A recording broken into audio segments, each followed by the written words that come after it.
Welcome. You've joined us for a deep dive into the life of a truly remarkable figure, Rhoda Wise. For many of you listening, especially within the Catholic community, that name will likely ring a bell. It probably will, yeah. We're talking about a 20th century American woman, a wife, a mother, whose life, well, it became this intersection of intense suffering, deep faith, and what many believe were profound mystical experiences. Absolutely. She was a convert, a mystic, even a stigmatic. Her story has this enduring quality. So we're digging into Her Name Means Rose, the Rhoda Wise story by Karen Sigler, SFO, looking at her early life, that faith journey, the reported miracles, and, where things stand with her beatification cause. Right. And it's important to remember the context, the time she lived in, societal norms, religious attitudes. Yeah. It all plays a part. Okay, so let's start at the very beginning. Rhoda Greer, born February 22, 1888 in Cadiz, Ohio. That's right. Sixth of 8 kids, Eli and Anna Greer. Her dad, Eli, was a bricklayer. A solid trade. And her mother, Anna Polson originally, sounds quite involved, actually. Yeah, deeply involved with the Ladies of the Grand Army of the Republic, even served as president at state and national levels, suggests, a strong civic presence. Definitely gives a sense of the family background. Then they moved when Rhoda was young. When she was 2, yeah. Moved to Wheeling, West Virginia. That's a shift. Cadiz was established. Wheeling was this booming industrial center. Iron, steel, a different vibe altogether. And her upbringing was staunchly Protestant, wasn't it? First Christian church. Very much so. And crucially, there was this really strong anti-Catholic sentiment around her in the family, in her social circles. It was just sort of baked in. That was pretty common then, I suppose. It was, but interestingly, despite all that, she did have some friendships with Catholic folks. Oh, really? That's a detail. Maybe hinting at something even then. Perhaps. An openness, maybe. And there was that other encounter, quite significant, you mentioned from the source. Right, when she was 16, had appendicitis, ended up in Wheeling Hospital. And a Catholic sister there was incredibly kind to her, gave her a St. Benedict medal. Yeah, but Rhoda knew her parents wouldn't approve. Exactly. So she explained she couldn't wear it openly, and the sister, very thoughtfully, put it inside Rhoda's locket. And she kept it there. For the rest of her life. Hidden away. Just deeply touched by that kindness. Feels like a little seed planted, It really does. A hidden grace, almost. Okay, so moving forward into her adult life, her first marriage. Yes, to Ernest Wismar, November 1915. They moved to Canton, Ohio. But it was tragically short. Very short. He died just 6 months later, May 1916, a cerebral hemorrhage. She was only 28. Yeah. And the source hints it maybe wasn't the happiest 6 months either. Then she meets George Wise fairly soon after. Right, and they marry in January 1917. But this marriage brought, well, a whole different set of challenges. George's alcoholism. Yeah, and that struggle defined the next 23 years for them. Hardship, instability, the social side of it, just constant difficulty. And amidst all that, they experienced both joy and terrible loss with children. They did. They adopted a baby girl, Ruth, who brought them so much happiness. But then the Spanish flu hit. Exactly. And tragically, Ruth died just 8 days before her first birthday. Devastating. That pandemic took so many infants. Such heartbreak. But they adopted again later. Yes. In 1922, they adopted Anna May. And Anna May became this constant, loving presence in their lives, a real source of support. That's good to hear. But those early years with Anna May were still tough. Lots of moving around. 7 moves, apparently, largely due to George's issues, before they finally settled at 2337 25th St. N in Canton. And that address, that's the key one, isn't it? That's the one, the future site of the Rhoda Wise Shrine. So they finally get some stability, but then Rhoda's health takes a major A downturn. massive downturn. 1931, this enormous 39-pound ovarian cyst develops. 39 pounds, it's hard to even conceptualize that. It really is. And apparently no doctor in Canton felt they could handle the surgery. She had to go back to Wheeling. Back to Wheeling, yeah. Found a surgeon willing to take the risk. She's survived, thankfully, but it seemed to trigger other problems. Gallbladder issues, needed removal. Then a bowel extraction. Another operation. It sounds relentless, just one thing after another. This constant physical suffering is so central to her story. It absolutely is. And then another blow in December 1936. The accident with her leg. Yeah, seems minor, stepped into a sewer drain but caused severe damage. Infection, her foot turned inward. Led to a long period of being laid up. Exactly. Hospital stays, casts, eventually just confined to bed.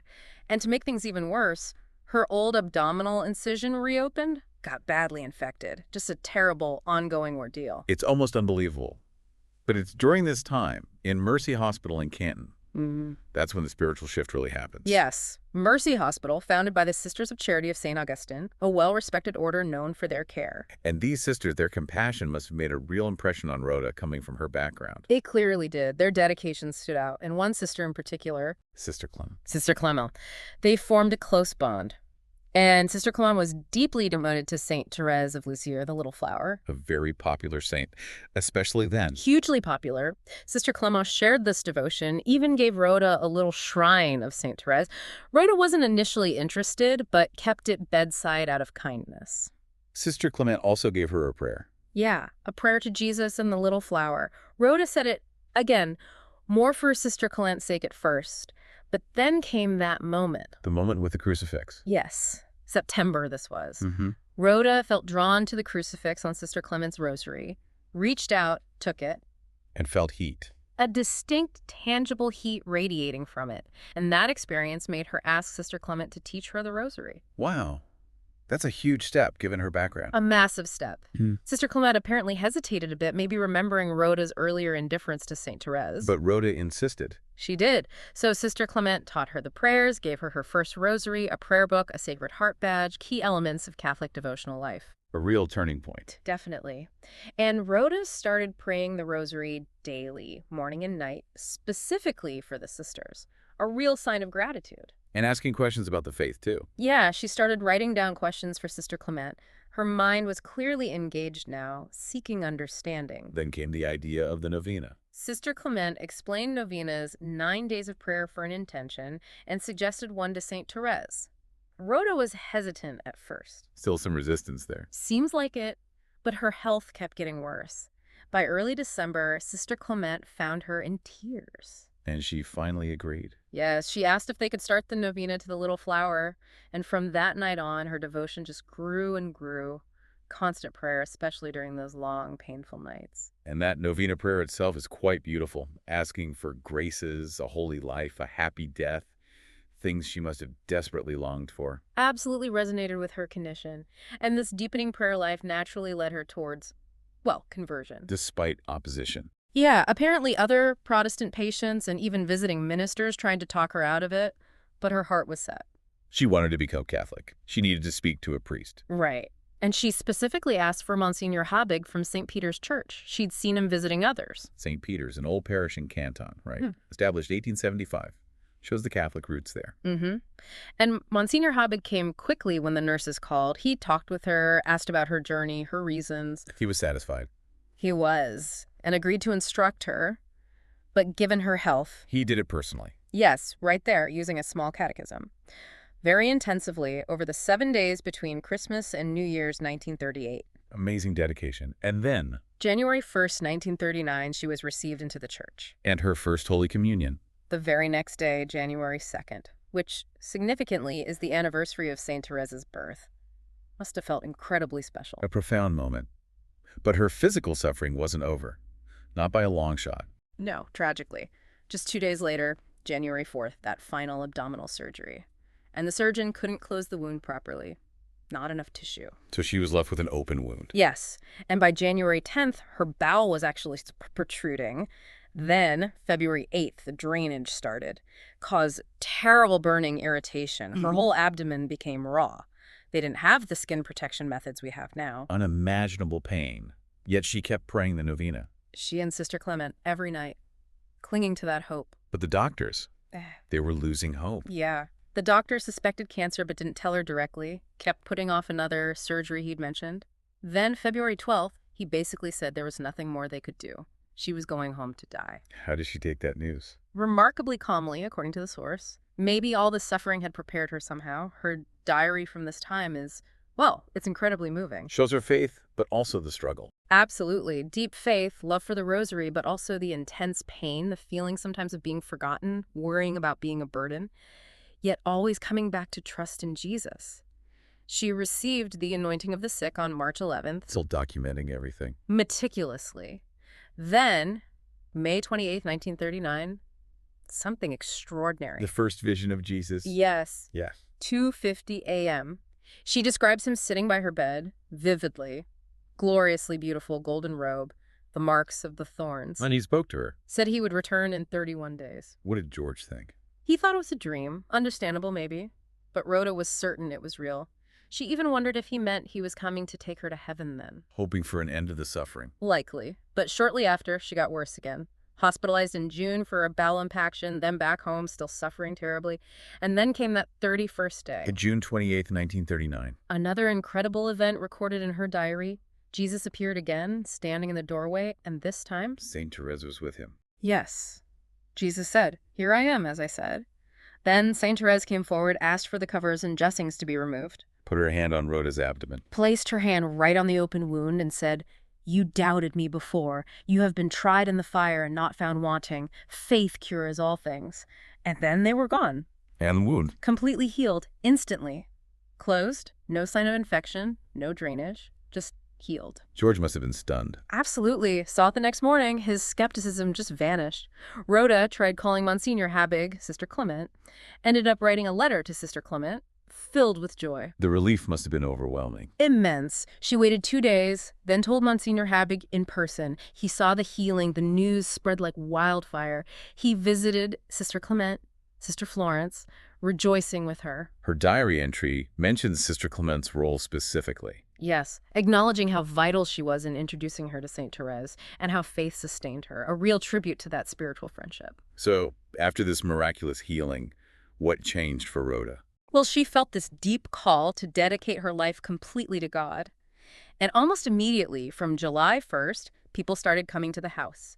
Visitors, pilgrims, wanting to hear her story. But the miracles weren't over yet. Not yet. August 15th, 1939. Feast of the Assumption. Her leg was still bad then. Yes, still causing pain. She was due for another cast. But as she sat in bed, Saint Thérèse appeared again. And just told her to walk. Simply said, "That is a little thing. Stand up and walk." And Rhoda did.